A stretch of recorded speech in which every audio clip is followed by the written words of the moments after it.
everyone. Welcome to our BTS episode. We're doing this both on audio and on video. I don't know if we're going to be recording this on or like posting this anywhere, but we will have it for now, just in case. But yeah, we're doing a little BTS episode today for our listeners who said that they would be interested in hearing about how we make an episode, how we edit an episode, all this stuff. I'm joined, as always, by my friend, Rob. Oh wow, what a role reversal. That's so fun. Hi, I'm Rob. I'm the DM. And I am here to gush about Hannah's audio editing and explain to you all why she's the greatest to ever do it and that she's invaluable. So, but yeah, happy to be here to talk about some of the fun sound design choices that you have been kind of pioneering, I think is the right word that comes to my mind. So to start, I want to put into context kind of some of the journey that our podcast has gone on in terms of production quality. Oh yeah, for sure. Just real quick. That should have been the first bullet point on my outline, is just like season 1 to season 3 progression. So we talk a lot about how like new listeners like should only like go back and listen to season 1 if you just truly die hard and just like want to see us at our most like rough and unproduced. But like to start, we didn't really have any sort of like music or like background, soundscape, sound effects. It was only very rarely that we employed those. And then through season 2, Hannah and I were taking turns editing, and we started to both kind of explore with some sound effects, and we got access to a great music library. And so we relied heavily on music and those sound effects. And now Hannah, who's been the sole editor of season 3, has really taken it to the next level, and that you have, I guess, really dialed into like what makes our podcast like really unique from an audio perspective, which is like you really help me as the DM build out the world and the scene through audio in a way that's just super cool. And it's been really a joy to listen back to every week as it comes out. So I wanted to start there and say, Hannah, how do you do it? Where'd you get the inspiration? Yeah. So I was also the sole editor on season 1, but that was before I fucking knew what I was doing. So back in season 1, I think we got reached out to by Will in the middle of season 1, because I think we did use some of Will's songs towards the end of season 1. But before that, I was making my own music in GarageBand using like the preloaded like loops that are programmed in GarageBand, because I felt like I just wanted to elevate everything a little bit more.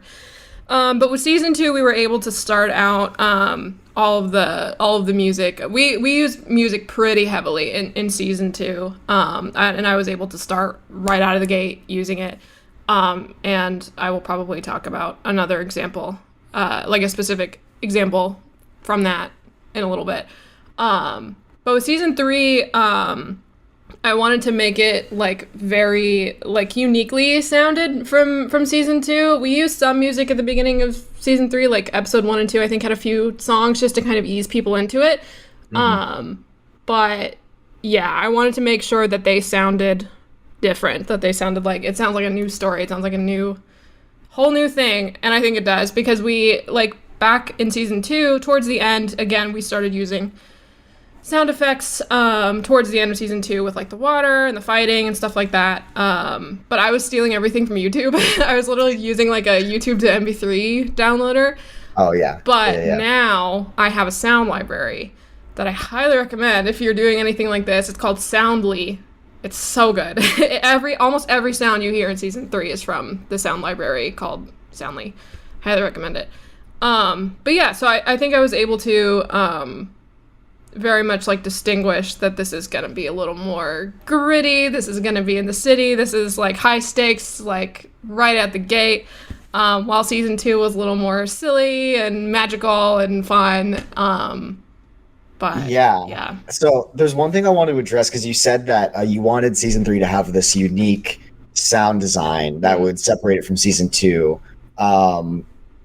one thing that I feel like that you've done to really encapsulate that is you really like fill the space with sound when there isn't a lot of like character to character talking, or like when there's just descriptions that would otherwise, like in previous seasons, have been accompanied by either kind of like a rolling music track that can kind of get repetitive and like is trying to set a scene, but it's hard to get precise when you're dealing with like whole tracks of music, because there's only like so many specific vibes you can curate there. Yeah. But because, like you said, like it's a sci-fi setting, like being able to add like droid noises and ambient like traffic and like wind and like all that other stuff, where when you're on the high seas, it's basically like storms and lightning and water, and like that's all we can kind of do. But you've done a really excellent job of, you know, like as a DM, what I'm the most self-conscious about descriptions and describing things is when I am just like talking about a space, like, right? Like, because when you try to describe any sort of discrete location, there's always the worry, it's like, am I adding enough detail to where this place feels real and that like the audience is catching on to the vibe I'm trying to put down? And you help so much with that on the back end with creating those unique soundscapes, where like it allows me to be a bit more free, knowing hands got me. You're like my free safety as a DM, where you're just always gonna follow it up and help me out. So yeah, no, ambience has been huge this season. I use it as a tool. I try not to overuse it. For example, also, by the way, very big spoilers for this entire season. Oh We're yeah, talking about huge literally spoilers. everything. Especially because this specific episode we're going to be talking about Akala. Akala probably has the most spoiler heavy like arc that's happening right now. So yeah, huge spoilers for every episode up to like literally episode 38. I think we haven't even recorded 39. So yeah, huge spoilers. Listen to the whole season before you listen to this. Or at least get caught up to this point in our feed. But yeah. Yeah. Get caught up to 38 and then you're good. I don't know, maybe I'll spoil future shit. Yeah. Nobody's safe. No, don't spoil me. But yeah, this will probably go up between either 39 and 40 or 40 and 41, something like that. But yeah, so the ambience, like I like to use it when I can. I don't like to overuse it. Like, for example, pretty much all of Akala's scenes recently have been in a room, and I don't want to just like add room tone to her scenes. So like that just sounds too gritty and like too much, so I just avoid it. But yeah, it can be really helpful for like when Rob is making a big long description about like a new place. It's just a little more engaging. I also use it as a tool for like if something dramatic is happening. Like I think in this most recent episode, the lights go out at some point. Yeah. So I had the crowd like talking. Yeah, here we go. By the way, we're gonna be using live examples from episodes. So like here, let's listen to the description first, just to hear what happens without anything else. I guess it's more useful to describe it as like, yeah, like it's more of like a long black dress that happens to have like a hood and a veil accompanied with it as well. 1 second. Which is very ominous now that I'm describing it. Wonderful. So, now it is time to introduce the beast. But before the announcer can fully introduce them, the lights of the arena cut out. Okay, so the lights of the arena cut out. And so what I did for that, this is the ambience that I have. I think it's just people talking, like it's a crowd. We're in an arena, so people are... So yeah, just kind of like air, people moving around, some voices in the background. And so that's constantly going. That's been going for the past, like, however many minutes, like at least 10 or 15 or 20 minutes. Yeah. And so when the lights go out, something dramatic is happening. This is what it sounds like. I have the light switch, the kill switch, the sound is actually called kill switch. And then the ambience stops. So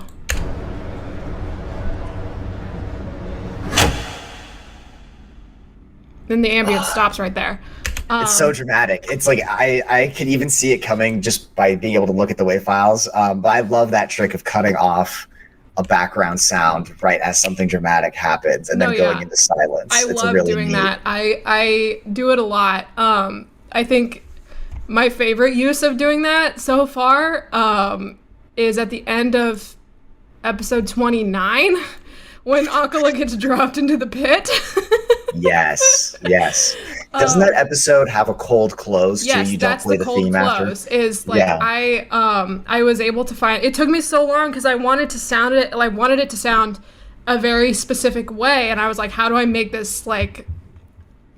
I didn't know how what sound to look up for it to be like dramatic because there's no sound when that happens. I could do a whoosh or something. I really couldn't figure it out, and part of this whole process is creative problem solving because sometimes you don't know what to look up for what you want, and sometimes you have to mend stuff together.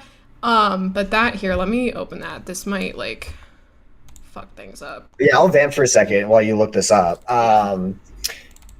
It's funny thinking back on it because I definitely do get into a tone of voice that signals some sort of dramatic shift, and I notice it in my own speaking patterns. But I try to set you up too a little bit.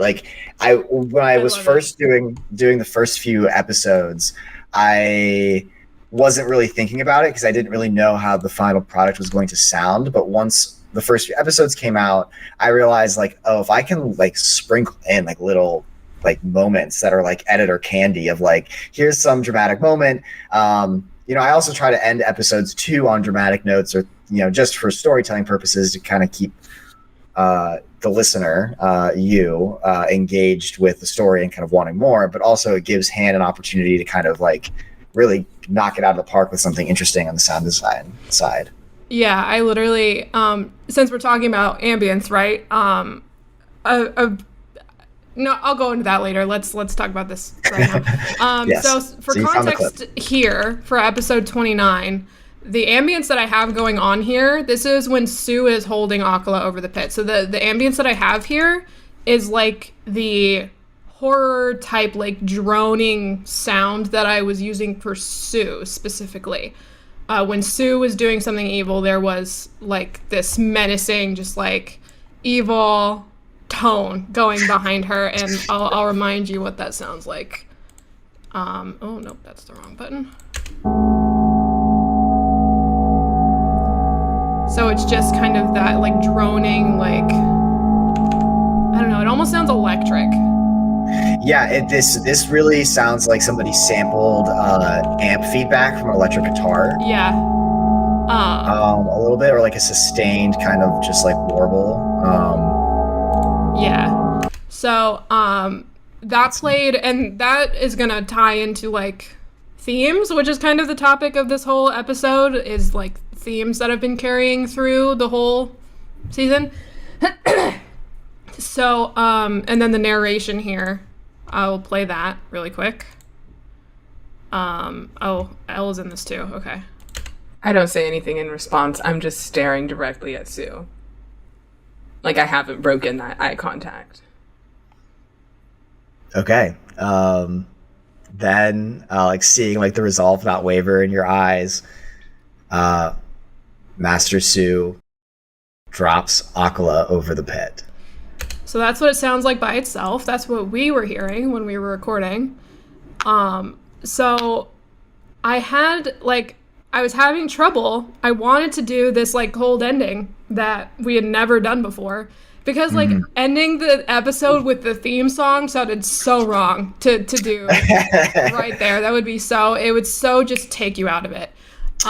So I was it would also undercut Yeah. The intensity of the moment. It would feel very like, it would almost like be like an Adventure Time or like SpongeBob sort of feel where it's like, you know, everything's gonna be okay because like the, you know, like the outro, it's like, you know, everything's gonna be fine. But yeah, I think, sorry, continue with what you're saying. Yeah. So this is, so I eventually found, I think I like actually searched on my library. I said stinger, or I I saw something that said stinger. This doesn't actually have the word stinger in it, but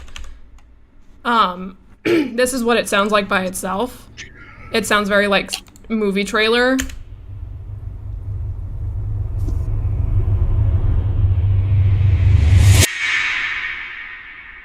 So it's very like cinematic, and so like as it goes with the drone and the narration, this is what it all sounds like together. Like seeing like the resolve not waver in your eyes. Master Su drops Akala over the pit. And that's the end of the fucking episode. It's one of my favorite things I've ever done, probably, in this season.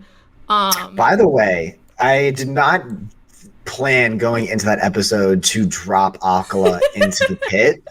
But I Chekhov's gun myself a lot, where like I don't know exactly how things are going to be used in the moment when you guys interact with them, but I knew it's like if I put a giant pit in here, someone's going to fall into that fucking pit. Like either an enemy is going to get pushed or somebody's going to get dropped. But it was a very cool dynamic moment, and I'm glad it was a great place to end the episode. Yeah, no, I'll talk about it more in a second, but when like I get so excited sometimes, like as we're recording, because I can hear Rob like saying things that I'm going to be able to add later. But we're getting a little ahead of ourselves. So yes. Some people were kind of interested in let's just say why we started doing this episode, right? So we, like Rob a few weeks ago, put up an extra little bonus episode just kind of talking about like storytelling and stuff, and it was really good. If you haven't listened to it, I highly recommend. There's no spoilers in it, I think. I talked some shit on Evangelion and Final Fantasy, so and Kingdom Hearts. Yeah. But yeah, so we posted that and people seemed to like it, and then people told us that they would be interested in hearing more about how the show gets made. So that's what we're doing. I then took it upon myself to pick and choose a few moments from our season so far and run a poll in our Discord. So if you're not in our Discord, you miss polls like that, like for future content. So I told people, vote for what you want to hear about the most. You want to hear me talk about. First most voted will become a regular episode, and the second most voted will become a sub-exclusive episode. So we're going to be doing this one. This is going to be a main feed episode, and then there's going to be a follow-up episode with the second most voted poll. And just to tease you, that second episode will be about the video sequence that Rosie cobbles together about the Red Maw breaking into the Iraqi estate, which is what I think is probably one of the coolest audio sequences that you have put together. That one I did intentionally try to describe and narrate in a way that would give you as much to work with in terms of sound and stuff. But it's really impressive because it's also like a very complicated and almost like difficult visual thing to describe, like a cutting video feed sequence of a battle. It's like I really set us up for a challenge there. So if you want to hear that episode, become a Red Circle sub. So we'll love you forever.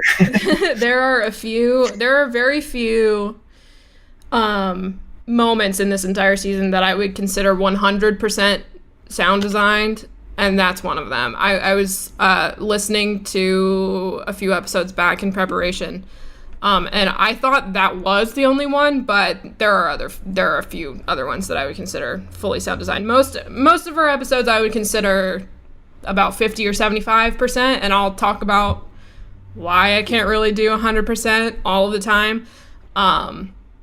And I'll get into that in a little bit, but it's a lot of work for one thing, is having a complete soundscape all the time. Yeah, it's a lot of work, and it also, like with D&D, it's just hard to do in some spots. But yeah, so as far as like technical stuff goes, I'm just gonna kind of very briefly run through like how it goes from us recording on a recording day to a finished product. So what we do is we all jump on Discord on Sunday afternoon or Sunday morning, whatever. All of us each have, when we started out, we were in a podcast studio at our college that none of us use anymore because none of us are students at that school anymore. But we all each now have our own microphones. So everyone records their audio locally, and then everyone sends their audio to me. We record over Discord. I record our faces on OBS, which is what we are doing right now. Finagling OBS so everyone can hear everything that I'm playing at the same time. And then, everyone sends it to me. I master the audio. And if anyone is really, really interested in how I master the audio, what I use in Audition, in Adobe Audition to master everyone, make them sound loud enough and clear enough, then reach out to me via Discord. I'm not going to bore everyone with the details here. Yeah, I was going to say, that's almost like a masterclass video. Like, mastering audio is... Yeah, I do a very like quick and dirty way of like mastering everything. It only takes me, I have like a preset, so it does it in like a few like seconds, but I have to do it 4 times, so it takes a little bit. But then and then I do my edit. I think the most professional way people usually do audio editing for stuff like this is doing 2 or 3 passes through the audio. First of all, doing dialogue editing, which is like cutting out the pauses and the breaks and the clicks and the ums and uhs and stuff like that. And then going through a second time and adding like all of the extra audio and sound effects and ambience and whatever. I don't have time to do that. We record on Sunday and we post on Wednesday, and usually I only have those 2 days, so I just do everything at the same time. And honestly, it's probably better, at least for me, to do that because like I'm someone who goes back and edits like as I'm re-listening to stuff. I always have something I want to do differently every time I listen to it. So if I were to go back multiple times, it would just take forever.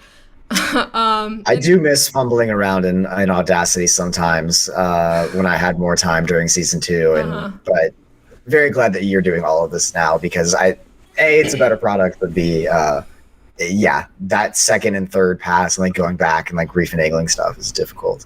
Also, just real quick, I use Adobe Audition for editing.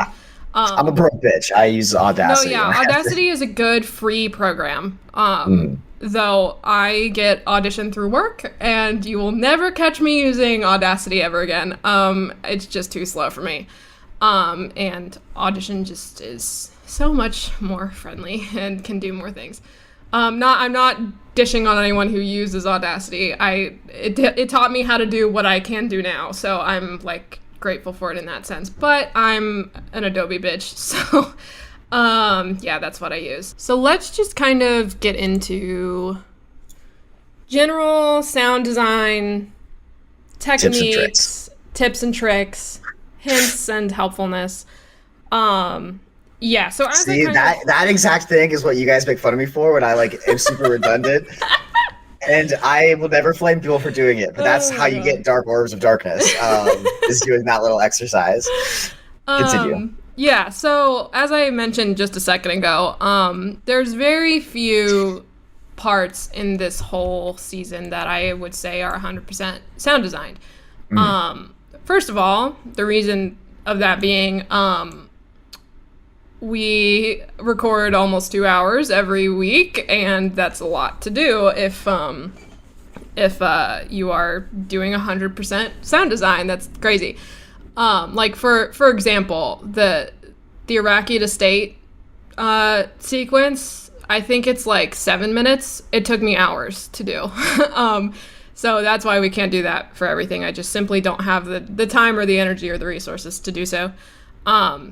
Second reason I also briefly mentioned is because we're playing D&D, and a lot of that is just not really conducive to like story beats that happen constantly, right? So like if we're in combat, like it's hard to be able to like fully flesh out like a whole like fight sequence because it's not all happening at the same time, right? It's not all happening like it's not like a fluid thing. It's not fluid. So like that's something that I want to improve is combat, because right now kind of what I'm doing is I'm just kind of putting disjointed like sound effects on their own, which I don't know if people like that. I think there's probably better ways to do it.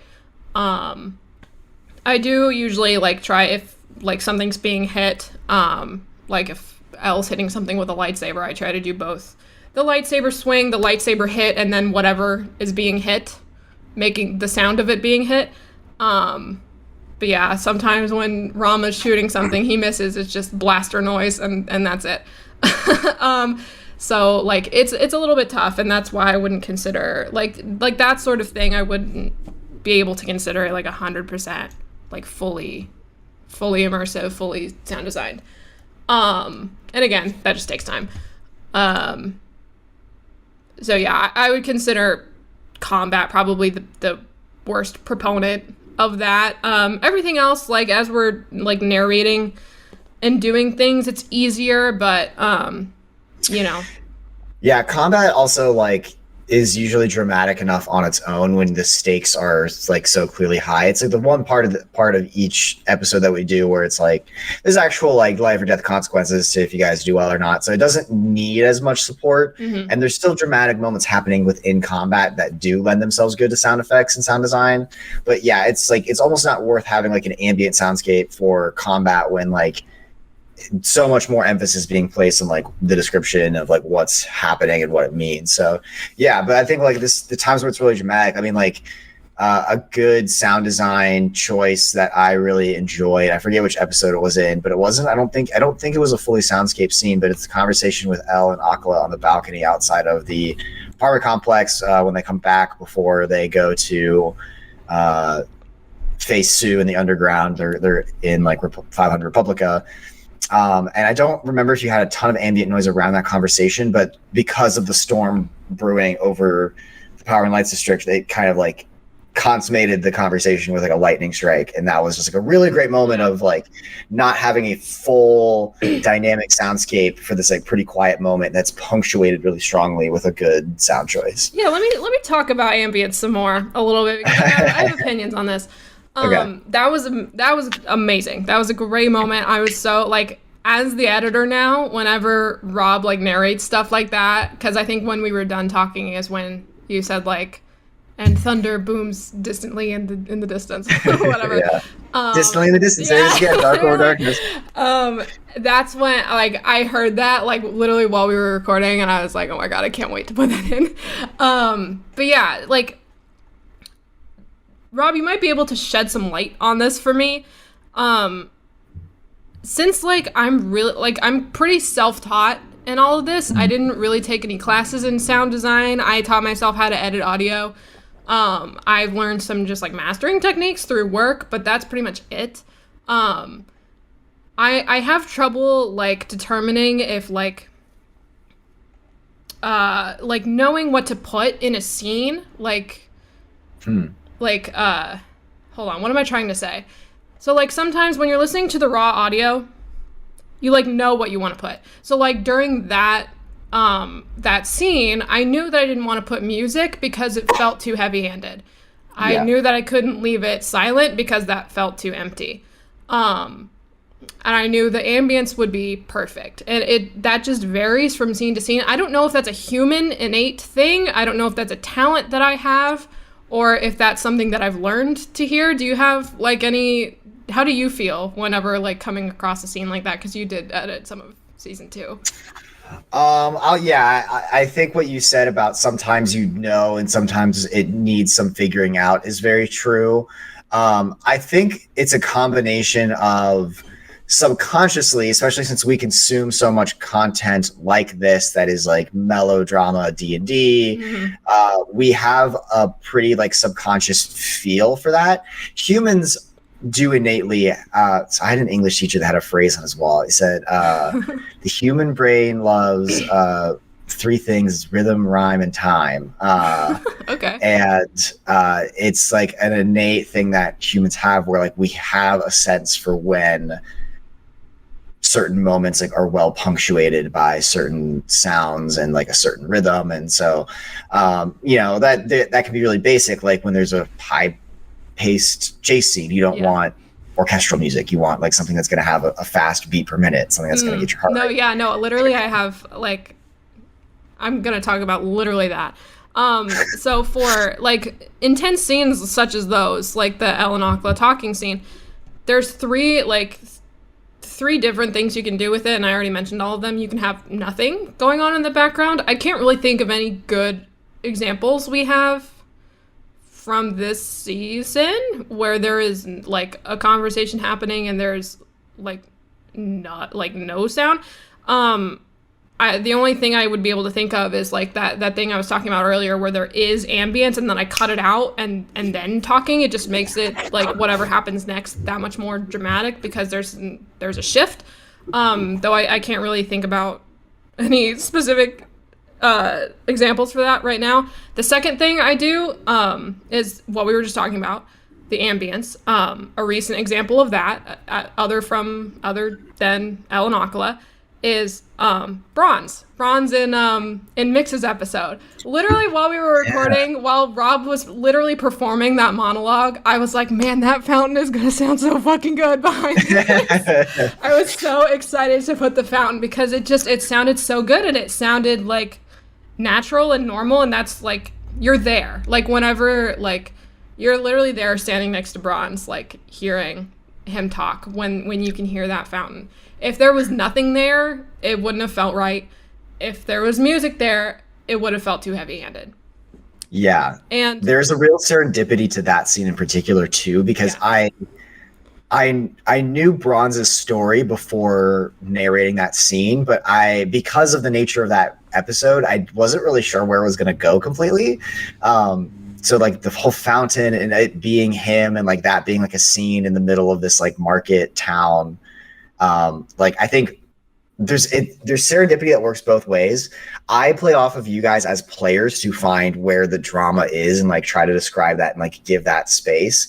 And then you on the back end are also like intuiting some of my intuition of like what the scene should sound like. So it's like a lot of this isn't that purposeful. It's just like we both see different things in our respective roles on the team of like, oh, like this is going to be a really good opportunity to like give this life. Yeah. Very well said. And then the last thing that I do, did I get really quiet? Yeah, I did. The last thing that I do is add that music. And as Rob was talking about earlier, just a second ago, like the rhythm and the time, the thing that your English teacher said. Rhythm, rhyme, and time. Yeah, exactly. As a sound editor, as someone who puts together media like this that sometimes has music and sometimes doesn't, know that music is literally just a tool to trick your audience into feeling how you want them to feel. I think I've said that before, but like, for example, a recent example of that in this season is with the Akala and Oko scene. When Akala starts to become a little bit scary and literally throws Oko up on the wall, I put in a sound that has a fast drum beat that makes your heart start going. And then back in season 2, I think the first or second episode, this was back when we had just gotten full access to Will's library.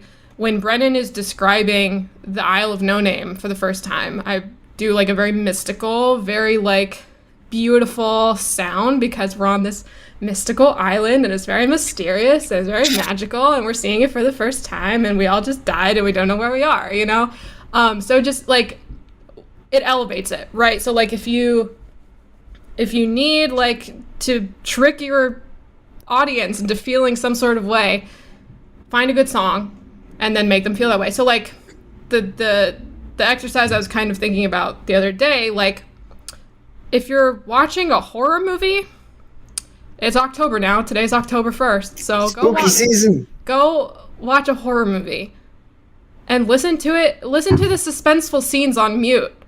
And it's not going to be as scary because all of those violin screeches and plucks, they're not going to be there to tell you how to feel. Or the creak of the floorboards or all of that. It's not going to be as scary. Literally sound and music, it's just tricking people how to feel. But especially with all the jump scares in horror movies, because they also whenever something jumps out, it's not just them jumping out, there's also a big boom, at the same time as the jump scare is happening, that heightens all of it, right?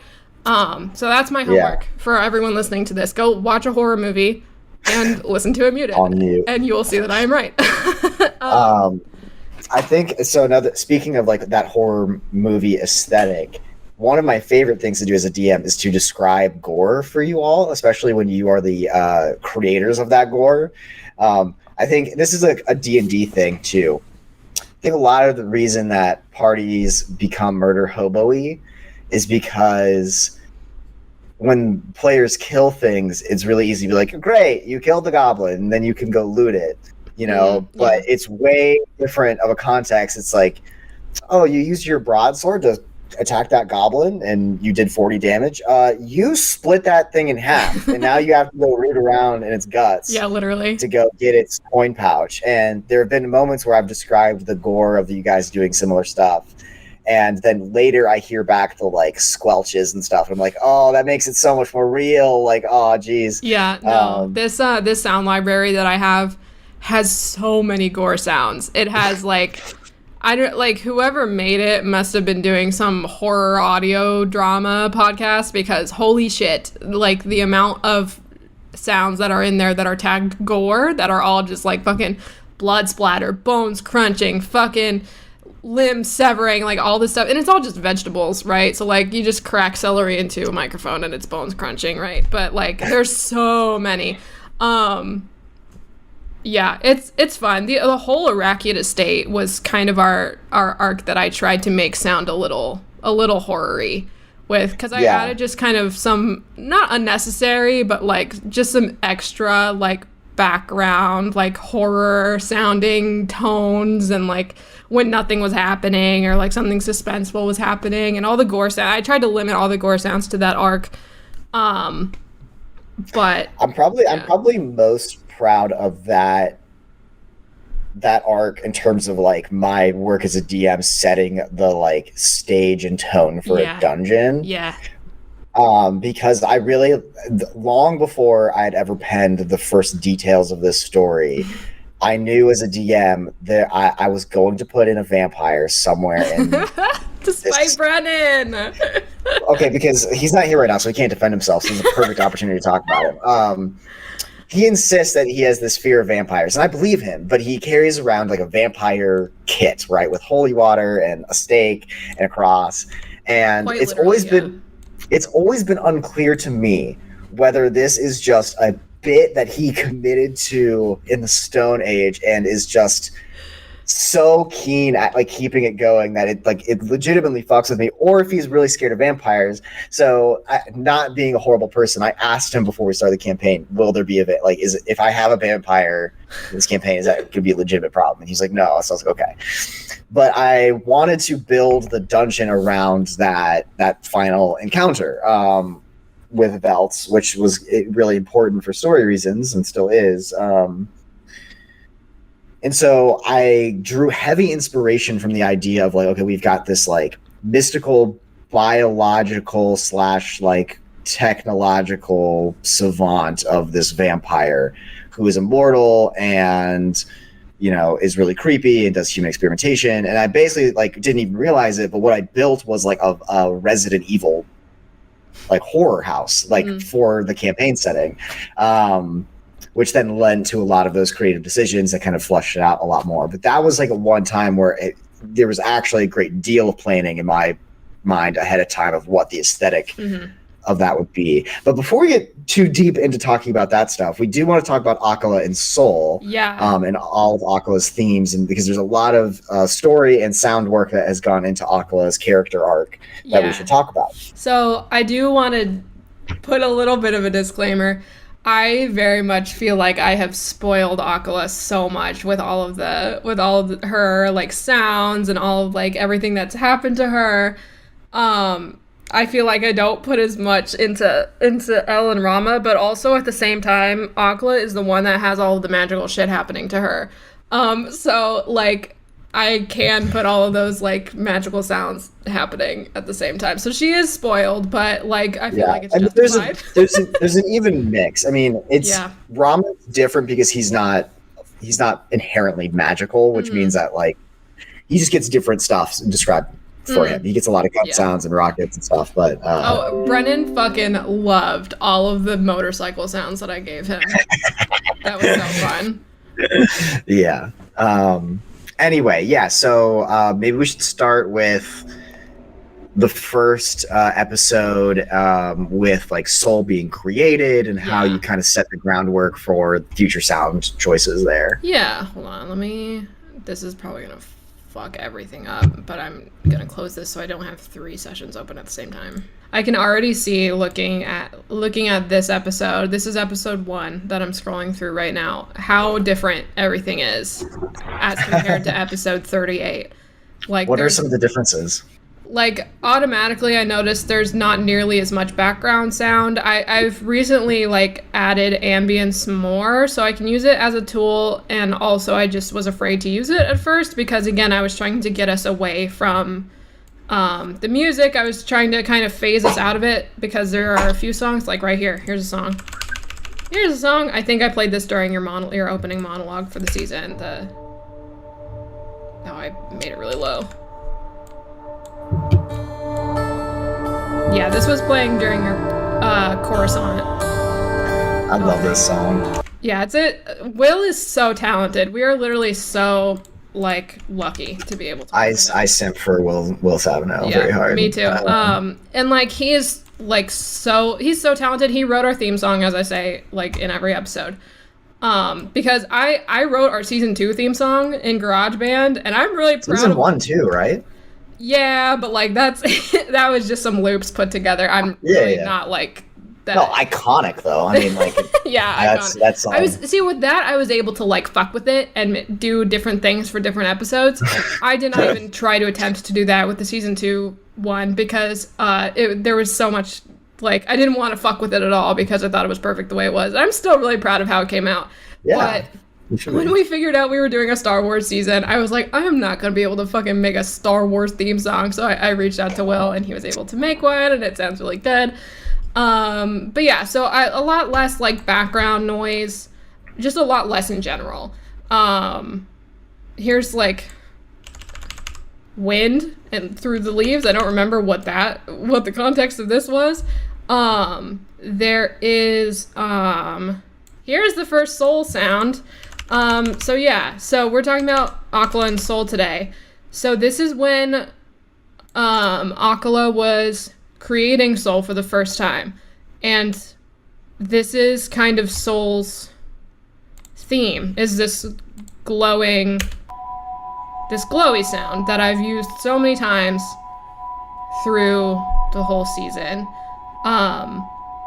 that you hear a lot when Akala is going through her whole thing. And, like, especially so because, like, Akala's whole, like, subclass is that she has this crazy relationship with her weapon, right? And that's how we were able to create Soul as a character and, kind of establish him as this very important thing in her life. And I've been able to fuck with this sound to make it sound evil, to make it sound lower pitched, to make it, it's been really good. So, like, I like to call them themes, but it's more so just being continuous with the same, like, just using the same sounds. And, like, it's not technically a leitmotif because it's not music, but it's some sort of motif, I guess. I don't know. Yeah, it serves the same purpose of subconsciously signaling to the audience when something is happening. And so, like, that noise is pretty indicative that something's going to happen with Soul, or more likely that Soul's going to appear in not physical form, but, like, a luminous form, I guess is the way to describe that. Yeah, this is, this specific glowing sound is more for the crystal. Because this plays whenever, like, after Soul is destroyed and Akala's just holding the crystal. And then it also plays when she's meditating and she's facing whoever the Soul is manifesting himself as at the time. So yeah, this was the first we heard of Soul. I think this little sound effect down here is just like a mechanical sound. Yeah, you made some comment about, like, how it kicks back in her hand. So I put that little, like, mechanical little thing there. See, if I were to do this differently, if I were to do this today, because, like, I think there was a description of, like, a big like thunk of all the parts coming together. I didn't put that in, again, because I was just developing my style and experimenting and stuff. I would put in that like thunk of all the parts coming together.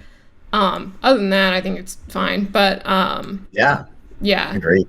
So yeah, that just kind of set the tone for Soul and the character of Soul, and I think it worked out really well. This like glowing sound, I think it is evocative and like a very unique sound. You can't mistake it whenever you hear it, even when it's fucked with a little bit. So now I want to jump to, because like, remember in the first half of the season, Akala did not turn on Soul for a long time. She did in Rosie's workshop, but she needed to keep it a secret that she was a Jedi. So she just like fucking threw it like Captain America without it turned on, because it didn't look like a lightsaber, right? Yeah. So just a lot of like thunking noises for the first half of this season.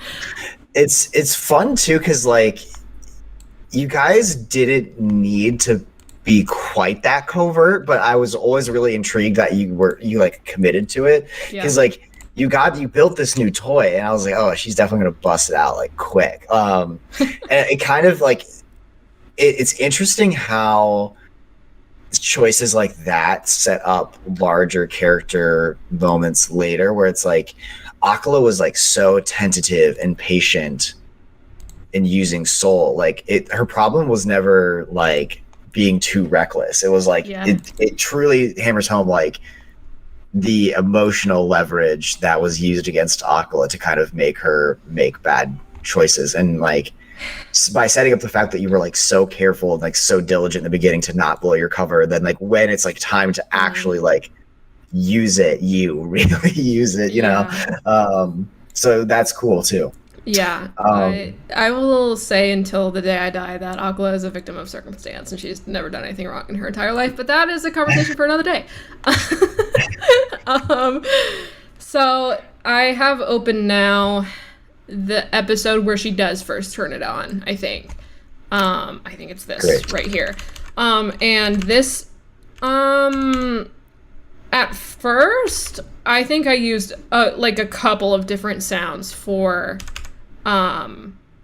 Soul. I think there was like an electric one. I don't know where it might be this. Maybe. I don't know. No, that's not it. But here's what Soul sounds like now. This is what like the lightsaber part of Soul sounds like, is this. That is very low. Hold on. It's this saber humming sound. Which again, all of these sounds I get from my sound library, Soundly. And I'm very happy that some people have just taken it upon themselves to completely rip just full like sounds from Star Wars and put them in that sound library. It makes it very easy for me. So like I'm pretty sure every lightsaber sound that I use is straight from Star Wars, but they're just in that library, so it makes it very easy for me. Don't tell Disney. Yeah, no, don't tell on us. But yeah, so there was this one. And also, they can't prove that. That's allegedly. Allegedly, these are. Yeah, I should have said that behind the paywall episode, but but yeah. So yeah, so that was that one. That's the one that we've kept. There was a whole. Hold on, let me listen to this. Ah, yes, okay, here we go. Here's the whole, like, sound of it turning on, because I remember Rob made, like, a very big spectacle of it turning on. You used the word violent, which I think was, here, I'll include your narration in it. Sure. They'll miss you, just like we're a hair too slow. Your shield does erupt in this violent, beautiful golden light that streams all around in a circular halo from your shield. It lights up the whole room for an instant in this warm, beautiful golden glow. Yeah, so like it was a very cool moment, and this lightsaber turning on sound I've again ripped straight from Star Wars, but I slowed it down almost like by double just to make it like it sounds a little bit glitchy, but I just wanted to drag out the moment a little bit. So, I like it. And like it just, I think I did that because like I imagine like the circumference of a circle is longer than just a straight line, right? Like a line that is a few feet long. So that's why I stretched it. Part of why I stretched it is because I feel like it would take longer to go around the circle than just for a regular lightsaber to ignite. I'm trying to find... I think I must be crazy because there is another sound that I used for Soul when it's turned on rather than just the humming. That sounds more like sparks and electric, but I don't see it in here. I don't remember where I put it, or if it even made it in. I'm pretty sure it did make it in, but I just don't know when or where. Well, maybe do we want to move then to the Jedi Knight test and like the cave themes and stuff like that? Yeah, so I want to talk about that because that is the first time we see... I guess it's not the first time we see evil Akala because the ring showed her that vision, but like that was just a quick vision and nothing happened in it. It was just a visual, right? So like there was nothing really to sound design there. Hold on, let me pull up, what episode is that? 23, I think, the Jedi Knight cave. Okie dokie. Oh yeah, this is the one that Amelia and I recorded together. So there's less audio here. That's why there's a track missing. It's because both me and Amelia are on the green track. Okay. So the Jedi Knight cave is one of the other sequences I would consider fully sound designed. Not as intense as the video sequence because that was just nonstop action for 7 minutes. But everything that has a sound here, has a sound. I put sound in. So hold on, I'm trying to find where I am. So we started. What is this? The mountain all like light up. Oh, those are the torches. Okay, the torches light up. Yeah, because like another thing about sound design is that like, okay, it says torch in it, but sometimes like there are. I'm gonna go on a little bit of a tangent here before we dive into this. Sometimes you have to be really creative, and I've already said this. Sometimes you have to use sounds that are like not as they are labeled. I'm trying to think of a specific example. Like I feel like a lot of metallic sounds aren't described the way that they actually sound. So like I love the sound library, but it also has a ton of holes in it. Like I said before, it has 1,000,001 gore sounds, but like the second I want to like try to find something falling out, like a table falling over, or like something hitting something else with a lot of impact, it is like impossible. Like it's just like I have to like, it has a little search bar on it, so the amount of times that I've just typed metal impact in that fucking search and it's always the same ones and I'm always disappointed every time. I always have to like finagle like sounds together to get it to sound the way I want. Like a lot of times, like if Monkey is knocking something over, he's knocked stuff over a lot. There's no like sound of like a table with stuff on it falling over. So I have to like get a sound of something falling over, glass shattering, silverware like thunking on something. And so like I have to put all of those things together to make it sound like the way like one thing is happening. And I have a really like I have a better example of this coming up in the next episode we're going to talk about. But I'll come back to it when we get to that. So that was my little tangent here. I thought this was going to be just like a whoosh sound, but it does say torch on it. So like, yeah, I don't know. That sounds like a torch. But I've definitely used like stuff that is not labeled for for what it's supposed to be used for. And like whenever you're listening to it, you don't see what it's labeled. So like if I'm telling you that like a bomb is exploding and I use a fucking sound that says firework on it, you're not gonna see that it says firework on it. You're just gonna hear it as a bomb exploding, right? Like unless it sounds so different, like unless it has like, you know, that bottle rocket like fucking whoosh sound in it, you're not gonna know it's not a bomb sound. You're not gonna know it's a firework. Anyway. Cool. So yeah, this is episode 23.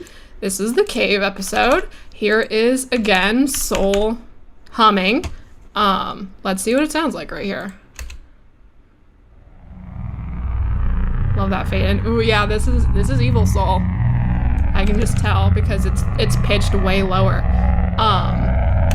So, yeah, like this is the first time, not the first time, but like, I guess the first time that Aquila is faced with like has to tackle the thought of her evil self like literally head on, right? Yeah. So I took that, like, I wouldn't call it like a happy hum sound, but like I took that sound that everyone has already heard and the one that everyone already knows, and I made it deeper and scarier. That's really interesting in hindsight too, listening to this back, that my initial description for Soul turning on was violent. Yeah. You know what, another thing I noticed was, I don't think you meant this in, like, as you were saying it, but in the flashback in the very first episode when we were showing Aquila get Soul for the first time, you said it turns crimson. You said it turns red before it turns gold, which is wild. Like, if you go back and listen to it, I literally, probably months ago, I listened to it and I wrote that down. I was like, oh, that's interesting. I don't know if I caught that the first time, but it literally, you used the word crimson. Yeah, so I wanted to describe it as like having hues of red and gold, because Soul, like, it's supposed to be evocative of the sun, and like our sun, you know, is kind of a mix of red and orange and kind of that golden color when you look at it, not just with your fucking eyeballs. That's a bad idea. Don't do that. Yeah. But like that's what I was trying to go for. But yeah, like in retrospect, it almost like, and I think the color theming is interesting too, because it's not like Soul was blue and then suddenly turned to red. I think the way I was trying to get it to seem in the cave is that, like, through a couple of these violent choices, you kind of end your deep connection with Soul as like a crystal and a being, like, slowly corrupted your crystal into just, and you only had to go a little bit from like golden orange to we're in it's not a polar opposite red change. territory. It's just a little, yeah. Interesting. But yeah, no, the word violent in that first description of her turning it on is interesting. Yeah. Well, it's like, it's like interesting. It was interesting to find like a dynamic for what that weapon was going to like mean and like what that personality is going to be like. And I think almost subconsciously we were both like, this is a kind of a dangerous piece of equipment. Like, this is like something that you're going to throw. Like, it's a destructo disc, you know, basically. Yeah. Yeah. And even though, like, her whole thing when we started was like, oh, I want to protect people, that's why I use a shield, but then you put a fucking laser on the outside of the whole shield, it turns into something different, right? Yeah, so this whole cave sequence, I had, like, the beeps of the medical, because we were talking about Aquila's mom, who worked in a hospital. I also did some fun stuff with your voice. In this, because I forget what. This is probably it right here. We're just the same, Aquila. Yeah, I made it a little echoey. We're the same as we ever were when we were learning how to craft speeches. Yeah, so I made that a little echoey, and then at the same time, oh, and there's a drone here too. So like, I think this is supposed to be like the corrupting force of the cave. Yeah, or like the scary presence of scary Aquila, right? Yeah, it's just kind of like airy. Yeah, it's supposed to be like they're in a cave, right? So, and it's scary. Oh my god, the cave ambience that I used for the whole the whole battle for Coruscant Underground, I just copy and pasted that shit so much. It was just one ambient sound for the whole fucking all those episodes in the cave, and I was so relieved when I could finally stop using it. But yeah, so this is like, yeah, the corrupting presence of the cave, just the evil Oculus staring her down, like along with the scary soul, dark soul. So that's just what the background noise sounds like whenever they're both in there. That's so ominous. Can you go ahead and play the full track? Yeah. We're just the same, Arca. We're the same as we ever were. With that echoey voice. When we were Great. learning how to craft speeches and save people's lives. Yeah, it's amazing. It's funny trying to talk as the reflections of the actual players. Yeah, no, it's funny. It's good. One quick thing is that the day I decided to use, this is exactly what I was talking about when for like improvised, like the sound of Akala throwing Saul. It's a fireball. It's a fireball noise. That is just fireball, yeah. It's like that's how it's labeled. It's called fireball. But I think it sounds so good for like her fucking throwing a laser disc through the air. Yeah, now play it with the other layered effects too. Yeah. It kind of throws Soul and like a shadow version of yourself with the warble. Yeah. It really communicates that. Yeah. Is this regular Soul right here? Yeah, this is regular Soul. This is regular Soul sound. So, this is just the full. And I probably could have cut that off there just to, just for suspense purposes, but that's okay. I think it sounds okay the way it is. Yeah, so this was kind of the build-up for the last episode. So yeah, so then that leads us to the last episode. See, we got to talk about 29 and 30. I'm sorry to keep this so long, but like, there's so much. No, let's talk about it. Where do you want to start? I want to start with 29 because this is where the Akala and Oko scene happened, and this is also Soul's death. Ooh, I just gotta find it. Hold on. I'm pretty sure this is Soul's death. Okay, I don't know where we are. I'm a little lost. It's a maze of audio files, folks. It's difficult to keep track of sometimes. If we've released the video version of this, you'll see what the fuck I'm looking at. Hold on. Aha! I found it. Here we go. Yeah. Wait, so I guess we could talk about we briefly touch on the Akala and Oko scene. I talked about it a little bit already whenever Akala gets scary. I put in that song with the fast drum beat, and then also I think that's the first time I started pitching down the glowing sound. Yeah, that would make sense because that's the first time I think that like you do things that are like actively. Yeah, hold on. Let me see if I can open that just really quick. We'll touch on it really quick.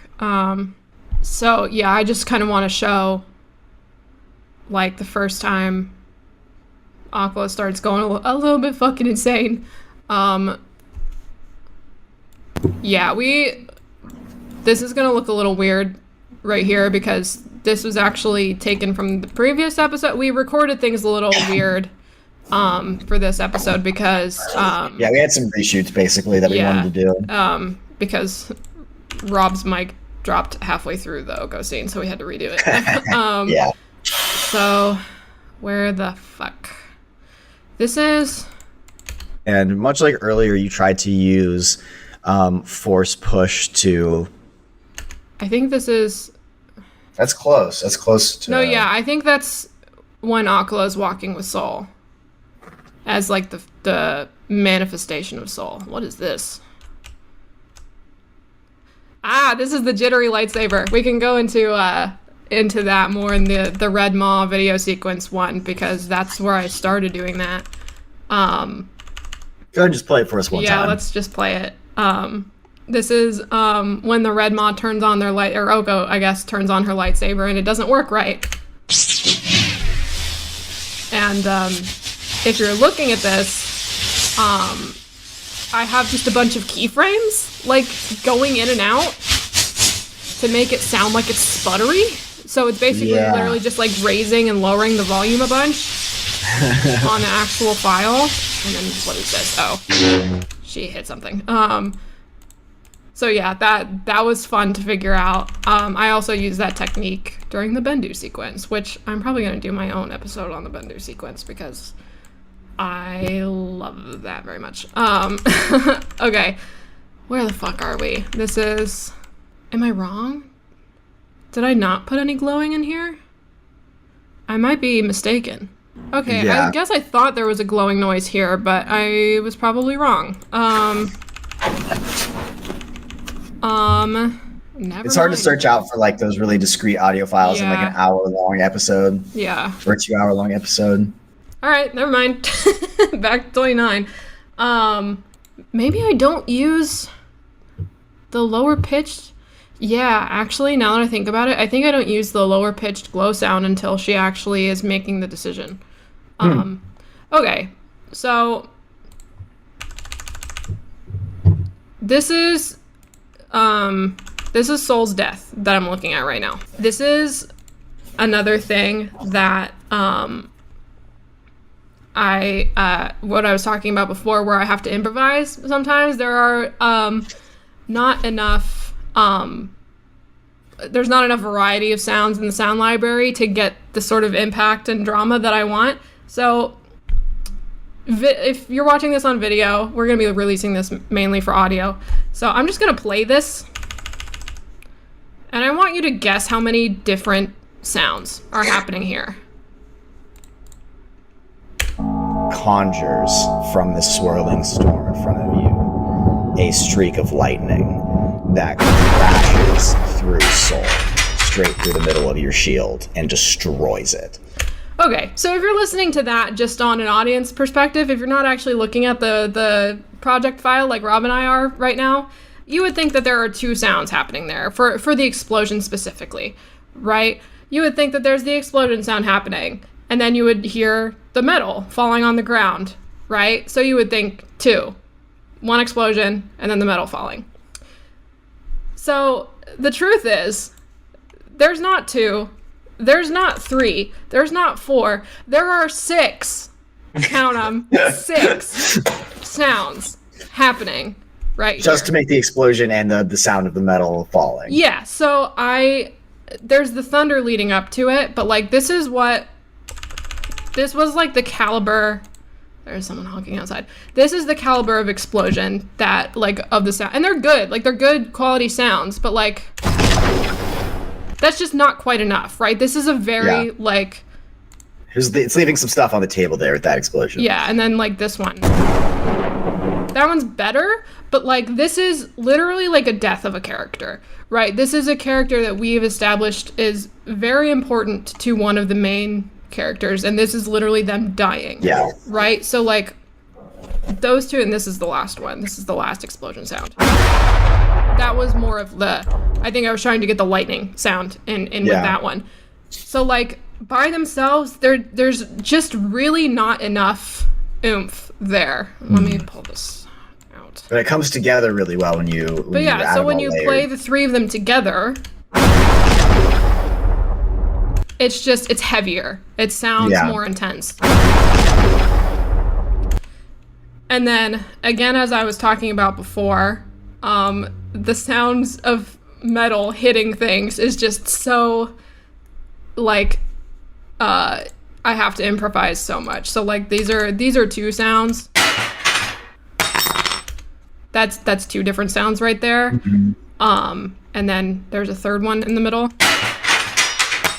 That's 3 different sounds going on there. It's so cool seeing it in the audio file because it's clearly like 2 different sounds like on the same wave like selection with another sound in between them, but like when you hear it, it doesn't sound nearly as choppy as like the editing Yeah. software like shows it. Like looking at it, it's like looking at 3 different wave files kind of layered on top of each other, but it's such a smooth sound experience, like from the beginning of that first sound to the end of the last one. Yeah, because like this would, like if I were to take this one out, it would obviously be, that's pretty obviously 2 different sounds, and that's why I layer them like that on top of each other and happening like at the same time, right? So it sounds, so like parts of it are hidden by another sound, and it makes it smoother. It makes it sound like one thing is happening. So again, not 2 sounds, but 6 for one thing happening. And I really liked how that turned out. And we I put the mid-roll announcements literally right after that, which, why did I do that? But yeah, gotta put them somewhere. Like, yeah, so I needed to make it a little more dramatic, and sometimes you have to, like, you know, get creative for it to sound the way you want it to. So like, again, here's the full thing. So obviously, like the explosion, the impact, and then all of the pieces falling onto the floor, right? So yeah, and then there's the last part that I think we're going to talk about is not this episode, is episode 30, actually. Let's pull it up. This is when Akala is making her choice, and if you happen to be watching the video, yeah, this is a wild episode. I'm laughing because she zoomed out for a second, and all of the audio files, like in a condensed field of view, is quite impressive. Yeah, it's quite impressive. This is one episode. This is what it looks like. If you're watching the video version. Also, this is gonna look a little weird. Oh yeah, that was added in post for a reason that I'm not going to disclose. We've got some secrets that we would like to keep secret for now, at least. I don't even remember what you're referring to in this episode. Fact that.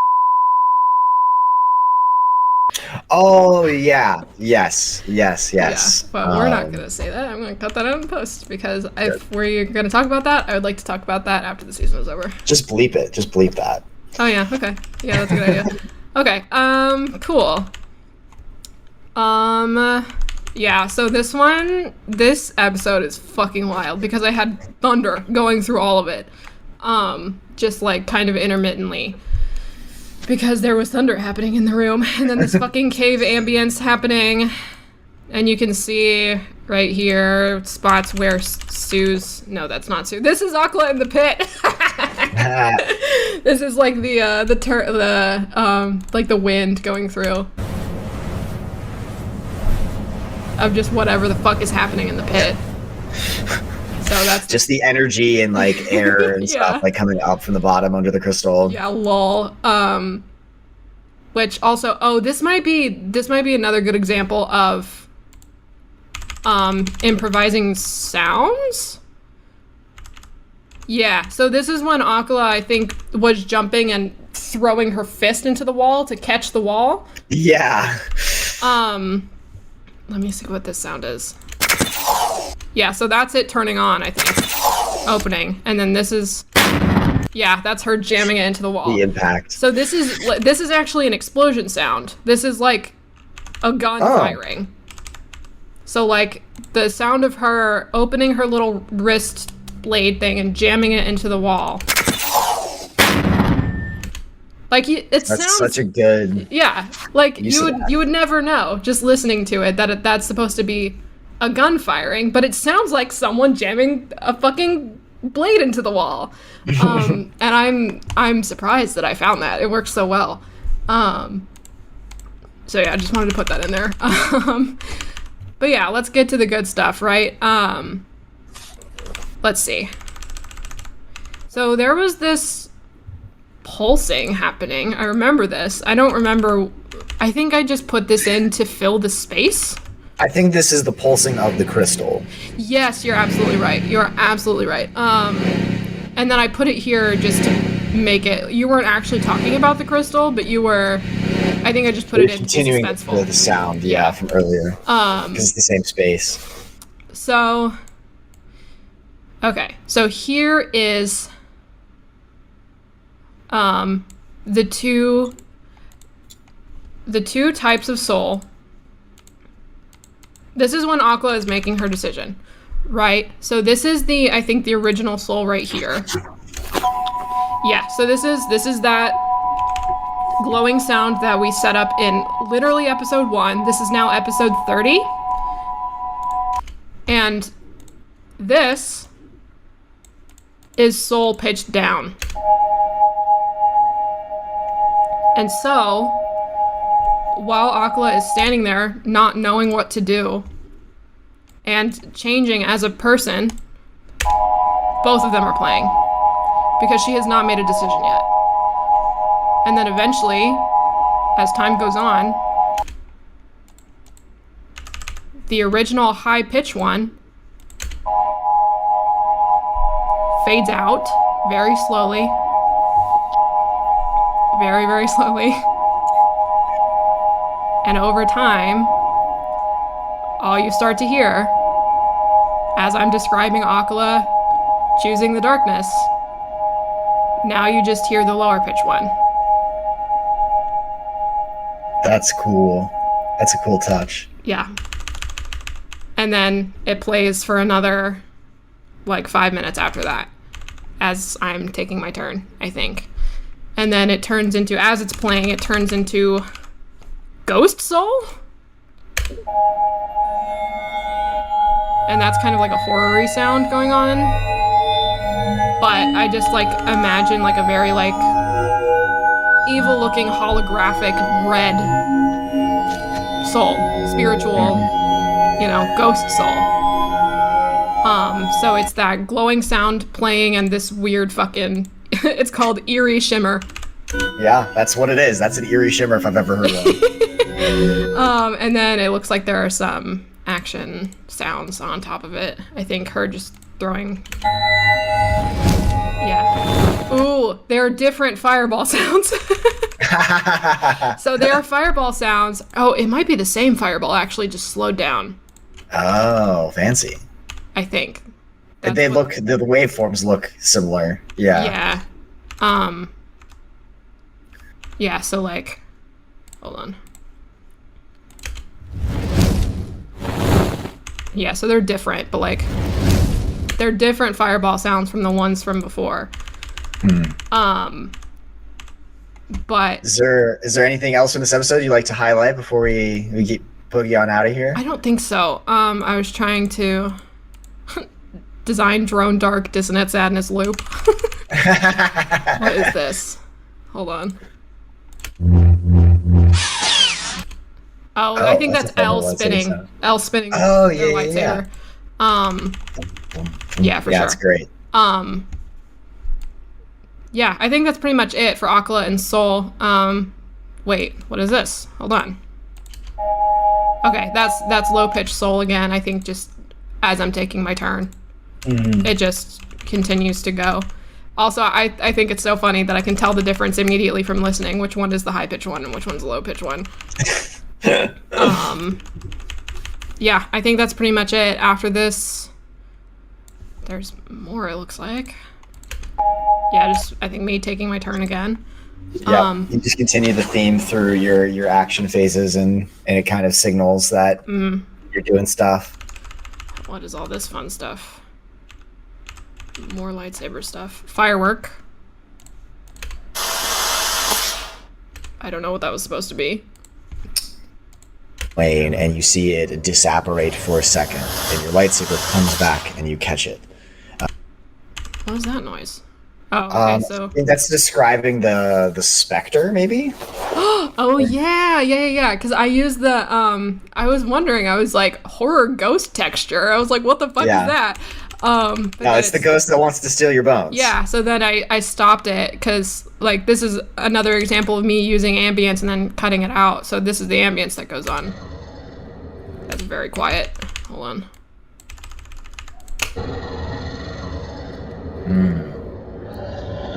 That's spooky. Yeah, it's spooky, and then and it stops because it disapparates, right? Yeah. So, yeah, some cool little things, but yeah, I think that's it for Aquila in this episode. I think this is a blooper that we decided to keep in after the thing plays. Yeah, so crazy stuff, fun stuff that I'm kind of learning on the go as I go. Yeah. Well, this has been a lot of fun. Thank you for walking us through your process and cutting it up with me about our favorite moments of sound design and character choice and all that.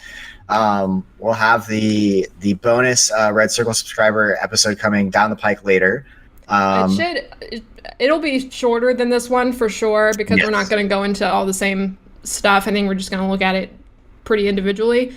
But it should go up at the same time as this one. So if you're listening to this, you should be able to get access to it immediately if you want to. If you want to become a subscriber, then do it, because it'll be more fun content. All right. Well, Han, thank you as always.